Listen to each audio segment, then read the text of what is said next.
Aujourd'hui, on va parler enregistrement vidéo et je vais vous montrer tous les outils que j'ai eu l'opportunité d'utiliser et vous donner un avis concret. Mean bread and butterflies.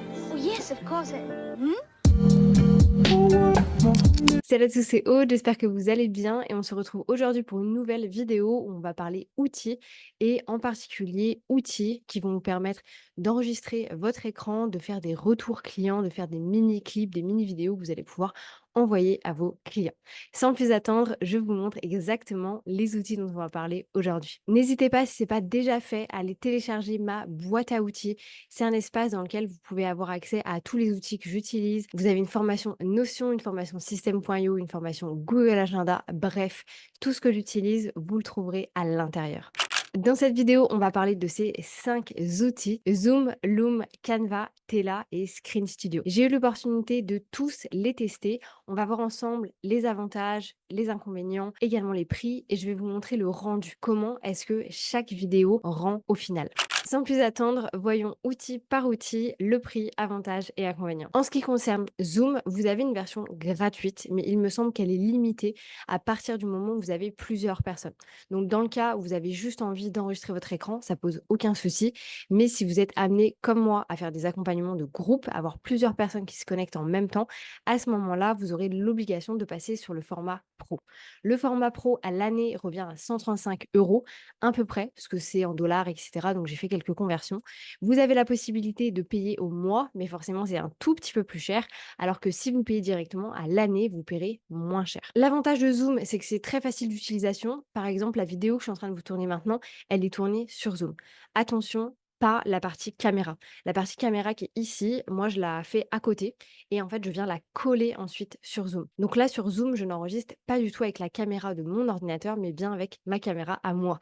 La caméra de mon ordinateur, en réalité, elle est là. Si je devais regarder, je regarderais ici. Deuxième avantage, c'est que c'est vraiment top pour les événements. Moi qui fais pas mal de coaching de groupe, toutes les semaines, je suis quasiment en live. C'est fantastique. Je passe absolument tout sur Zoom. C'est top pour enregistrer, c'est top pour le chat. Ça va vraiment être très pratique pour ce genre de format-là. L'inconvénient pour moi, c'est que le rendu, il est pas esthétique. On le verra dans la deuxième partie de la vidéo, je vous montrerai à quoi est-ce que ça ressemble. Ça a un petit peu changé, ils se sont un petit peu améliorés, mais personnellement, je n'aime pas. Et c'est vrai que je l'ai pas mentionné ici aussi, mais en fait, la caméra est fixe. Vous ne pouvez pas la déplacer. Si vous déplacez votre caméra quand vous filmez, ensuite, à l'enregistrement, au téléchargement, ça ne va pas être enregistré. Deuxième outil, on va retrouver Loom. Même chose, Loom, vous avez une version gratuite qui vous permet de faire, il me semble, 25 vidéos de 5 minutes maximum.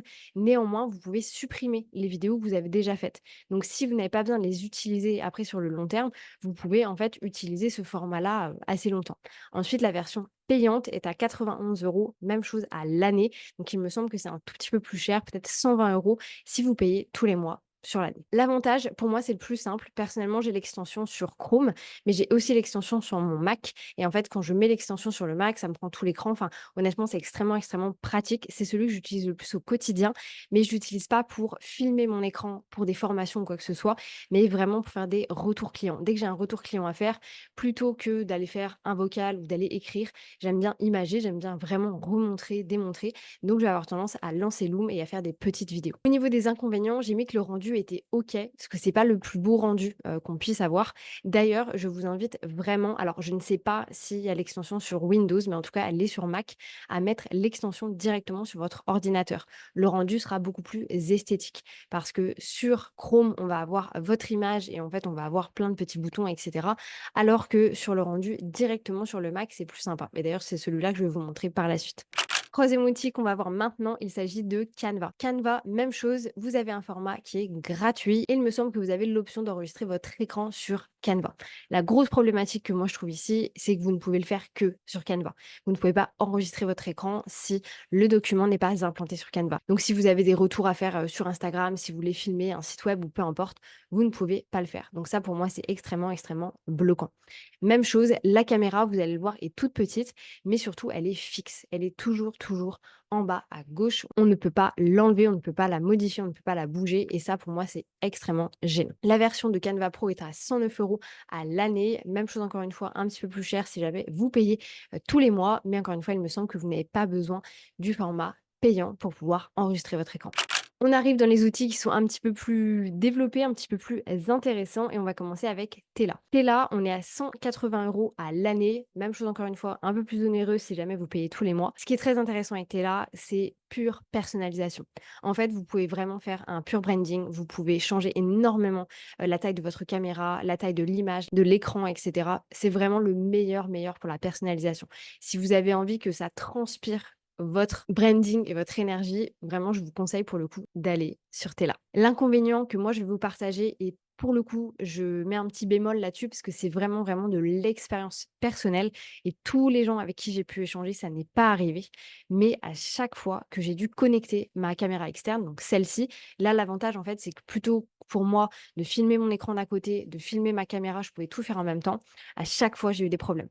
C'est-à-dire que la caméra buguait, le son était pas vraiment au même moment. J'ai eu plein de soucis et en fait, quand je suis rentrée en contact avec eux pour pouvoir échanger sur la problématique, je me suis retrouvée face au fondateur, ce qui me semble, c'est quand même une petite équipe et on a discuté un petit peu et il m'a avoué, il m'a dit: «C'est vrai qu'on a des soucis de temps en temps avec ça. Par contre, si tu nous donnes les timelines, donc les moments où il y a des bugs, tu nous envoies la vidéo, nous, on peut faire les modifications». Comment te dire, mon ami, que sur 50 vidéos et sur 5 à 6 bugs par vidéo, je vais pas me faire chier à t'envoyer toutes les informations pour que tu me fixes le problème. Ton outil, pour moi, ne fonctionne pas. Donc, j'ai complètement arrêté mon abonnement et aujourd'hui, je n'utilise plus Tela. Néanmoins, c'est pour ça que je remets un bémol là-dessus. Tous les gens qui sont autour de moi qui l'utilisent n'ont jamais eu aucune problématique. Alors, peut-être que c'était parce que moi, je connectais ma caméra directement et voilà d'où venait le problème. Mais en tout cas, voilà, les gens autour de moi semblaient ne pas avoir de problème avec l'outil. Donc, je préfère vous le mentionner. Et pour terminer, on va avoir Screen Studio. Screen Studio qui est à 89 € à vie. Donc en réalité, vous avez un seul paiement et vous avez accès à Screen Studio. Néanmoins, le gros inconvénient, c'est que c'est uniquement sur Mac. Donc si vous êtes sur Windows ou autre, vous ne pouvez pas utiliser Screen Studio. Les avantages, c'est même chose, la personnalisation. Vous pouvez bouger la caméra, vous pouvez changer la taille de la caméra, vous pouvez changer le back de votre présentation, etc. Enfin, il y a vraiment énormément de personnalisation. Vous inquiétez pas, je vais vous montrer comment est-ce que ça rend. Pour moi, le rendu final est le plus beau, le plus esthétique, le plus qualitatif. Mais en réalité, le rendu automatique de Screen Studio, vous pouvez le refaire sur Tela si jamais vous avez envie de le faire de cette manière. Parce que moi, personnellement, c'est l'outil que j'utilise au quotidien, donc c'est celui que je préfère en fait utiliser. L'inconvénient, comme je vous l'ai dit, c'est uniquement sur Mac, mais le gros avantage, bah, c'est un paiement en une seule fois, donc forcément, ça fait un impact aussi derrière. Et par contre, le deuxième gros inconvénient que moi, personnellement, je trouve, c'est que vous avez besoin de faire vidéo par vidéo. Donc, par exemple, si demain je filme une vidéo sur Zoom, une fois que j'ai terminé, elle va s'exporter sur mon ordinateur. Ça va me prendre, je sais pas moi, 5 minutes et je vais pouvoir refilmer une vidéo tout de suite, voire même pendant que ça s'exporte, je vais pouvoir déjà commencer à faire une vidéo. Avec Screen Studio, c'est pas la même chose. Vous devez attendre que la vidéo soit téléchargée. Et comme la qualité est beaucoup plus haute que sur les autres plateformes, ça prend beaucoup plus de temps. Moi, ça m'est arrivé bah, du coup de ne pas pouvoir filmer pendant 25 minutes, par exemple, parce que j'étais bloquée par rapport à ça. Donc ça, pour le coup, c'est vraiment pas pratique. Quand j'ai filmé, par exemple, des grosses formations, type la formation Notion que je vous mets juste ici et la formation System.io que je vous mets juste là, c'est des formations que j'ai dû filmer en fait en 4 fois et finalement ça me prenait presque 6 heures le temps d'attendre que les vidéos se chargent, etc. En réalité, j'étais pas en train d'attendre devant mon ordinateur, je suis partie faire autre chose, mais voilà, c'est vraiment à prendre en compte pour vous si vous avez besoin de faire énormément de vidéos. Maintenant, une deuxième chose qu'on va aller voir aussi, parce que je sais que c'est très important pour vous par rapport aux personnes qui potentiellement font comme moi du consulting, de la formation, c'est les liens partageables et les téléchargements. Donc, les liens partageables, qu'est-ce que c'est? C'est qu'en fait, une fois que vous avez fait votre vidéo, instantanément, vous avez un lien HTTPS que vous pouvez envoyer à la personne pour qu'elle puisse consommer, regarder la vidéo automatiquement. Donc ça, c'est le cas sur tout. Vous l'avez sur Zoom, il faut aller directement sur le site de Zoom. C'est pas instantané, vous avez quand même besoin d'aller sur le site de Zoom pour le récupérer. Vous avez Loom où là, c'est le plus instantané et c'est pour ça que moi, c'est celui que j'utilise. Sur Canva, c'est possible de le faire aussi. Sur Tela également. Par contre, sur Screen Studio, non. Ce sont vraiment des vidéos au format MP4, donc vous ne pouvez pas envoyer de lien pour que les personnes puissent les regarder. Encore une fois, c'est parce que la qualité est beaucoup plus haute, donc forcément, c'est pas fait pour. Maintenant, au niveau du téléchargement, comment est-ce que ça se passe? Pour Zoom, une fois que vous avez enregistré votre vidéo, vous allez terminer la vidéo. Donc là, je vais terminer la réunion que je suis en train de faire. Vous allez du coup directement avoir une fenêtre qui apparaît avec une barre de progression qui va vous dire que la vidéo se télécharge. Et en fait, par défaut, vous allez avoir un document Zoom à l'intérieur de votre ordinateur et toutes les vidéos que vous faites vont se télécharger à l'intérieur. En ce qui concerne Loom, le téléchargement ne se fait pas automatiquement. C'est à vous de vraiment aller dans les paramètres de la vidéo en particulier et de décider de la télécharger ou non. Donc ça dépend en fait si vous les utilisez derrière ou pas sur d'autres plateformes que Loom. Pour Canva, c'est la même chose. Vous allez avoir automatiquement un lien qui est partageable, mais pour pouvoir récupérer la vidéo, il va falloir aller la télécharger. Pour Tela, même format, vous avez tout de suite le lien partageable et ensuite pour la télécharger, ça met un petit peu de temps. Même chose avec Tela, ça va être le deuxième plus long entre guillemets. Encore une fois, c'est parce que les qualités forcément sont beaucoup plus hautes. Et avec Screen Studio, comme je vous l'ai expliqué juste avant, parce que pour moi c'était un des inconvénients, c'est que vous allez récupérer la vidéo une fois en fait qu'elle est prête, mais ça met un temps assez long de récupérer cette dite vidéo. On va voir maintenant le rendu de chacun des outils pour que vous voyez sur la même vidéo que je suis en train de vous tourner à quoi est-ce que ça pourrait ressembler. Et à la toute fin de cette vidéo, donc restez bien jusqu'à la fin, je vais vous donner un petit peu mon avis. Genre s'il fallait en choisir que un, qu'est-ce que moi personnellement j'irais choisir. Ici, on va du coup avoir le rendu sur Zoom. Comme vous voyez, moi personnellement, j'aime pas trop parce que bah, je sais pas, la caméra, on peut pas la bouger, c'est le format carré, je suis pas forcément très fan.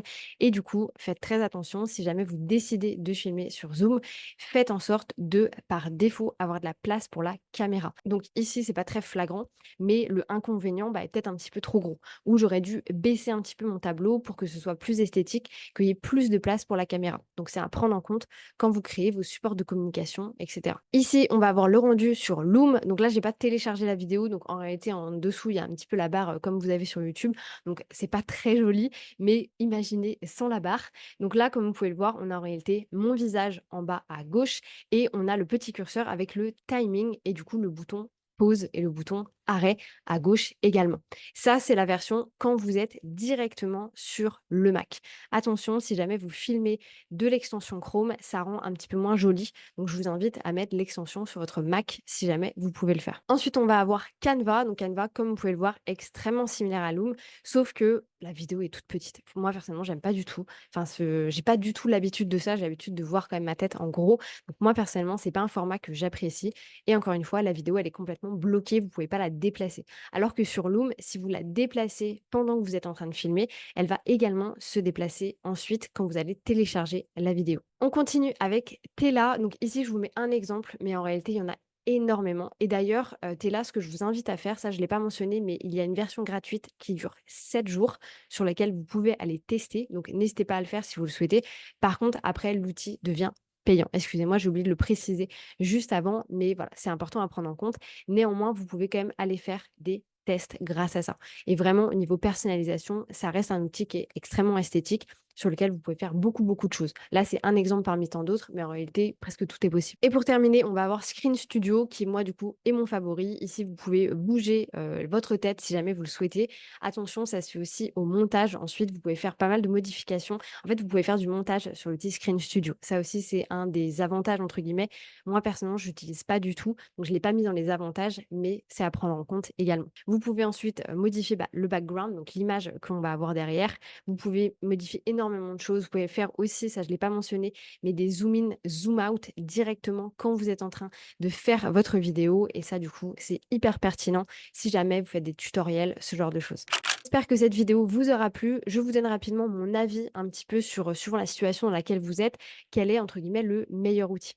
Moi, personnellement, les outils que j'utilise au quotidien, ça va être Loom, Screen Studio et Zoom.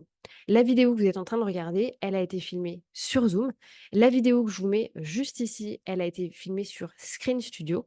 Et ensuite, Loom, moi, c'est vraiment au quotidien. Je dois faire une dizaine, voire une quinzaine de Loom tous les jours pour faire des retours clients. Parce que personnellement, je trouve que c'est celui qui est le plus attractif, le plus facile à faire, le plus facile à consommer derrière. Donc en fait, ici, de par mon expérience, et c'est ça que je vous partage, si jamais vous êtes amené à faire de la formation, c'est vrai que Screen Studio, c'est sans doute celui qui est le plus facile et le plus esthétique après pour faire des formations, mais il doit se lier à un autre. Par exemple, à Loom, pour pouvoir avoir l'option d'avoir les liens téléchargeables et l'option assez esthétique.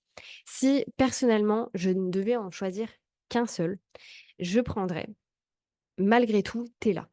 Je prendrais Tela parce que on peut personnaliser énormément, on peut avoir les liens téléchargeables, l'outil est hyper rapide, donc je mets un peu mon expérience de côté et je prends l'expérience, populaire un petit peu de tout le monde et je me dis que moi personnellement, je ne garderai que Tela. Donc j'aurais pas pris Screen Studio, j'aurais pas Loom, j'aurais uniquement Tela parce que c'est vrai que on peut quand même faire énormément de choses. Après moi, j'aime bien Zoom aussi, pour faire mes calls, mon coaching et cetera, mais en réalité ça, je n'ai pas besoin de la version pro si jamais je ne faisais pas de groupe. Donc si vous êtes juste amené à faire du consulting avec une personne, vous pouvez très bien le faire directement sur le Zoom gratuit. Ou d'ailleurs, on n'en a pas parlé dans cette vidéo, mais vous pouvez aussi le faire sur Google Meet. Par contre, sans la version payante de Google Meet, vous ne pouvez pas enregistrer votre écran. J'en ai même pas parlé ici parce que honnêtement, la version enregistrée de Google Meet, elle est pas terrible. Donc moi, j'avais pas du tout envie de vous mettre cet outil-là en avant. J'espère que cette vidéo vous aura plu, que ça vous aura permis de choisir un petit peu l'outil que vous avez envie d'utiliser. Moi, je vous retrouve à l'intérieur de ma boîte à outils. C'est un produit qui est complètement gratuit, donc vous pouvez le télécharger et avoir accès à toutes mes formations à l'intérieur. Je vous souhaite une belle journée, une bonne matinée, une bonne soirée, peu importe quand est-ce que vous allez regarder cette vidéo, et je vous dis à bientôt pour une nouvelle vidéo.